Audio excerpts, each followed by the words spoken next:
When I send my son, one of my sons, to seminary or college, he doesn't cease to be my son.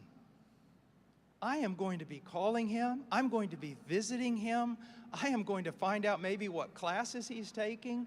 If he's in theology, I'm going to get to know some of his professors.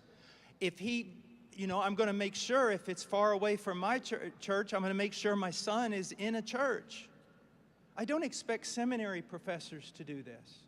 And I think, again, one of the problems is we have lost the idea of 2 Timothy 2:2. 2 Timothy 2:2 is not about the multiplication of disciples. It's about elders training up elder qualified men. And one of the tools that elders can use are these seminaries.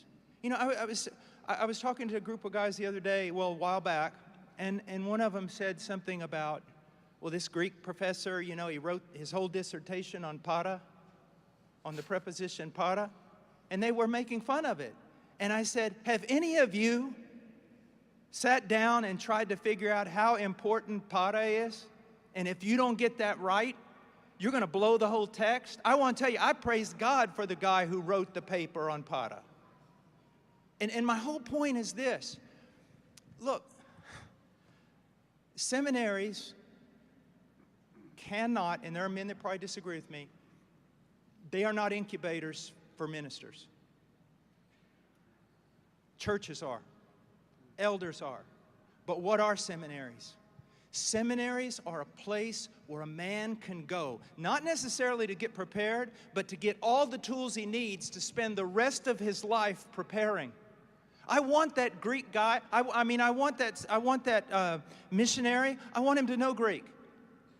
I want him to know hermeneutics. I want him to know Hebrew. I want him to learn how to think in a non-contradictory manner in systematic theology and ethics. I want all that. And if I'm a pastor and I'm caring for the flock and visiting hospitals and doing all these things, and I'm probably not a Renaissance man, I can't do all that, but I can call on one of these seminaries and they can.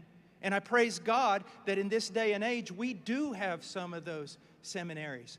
But you never have the right to turn that kid over to a seminary because a seminary wasn't ordained by God to take your kid.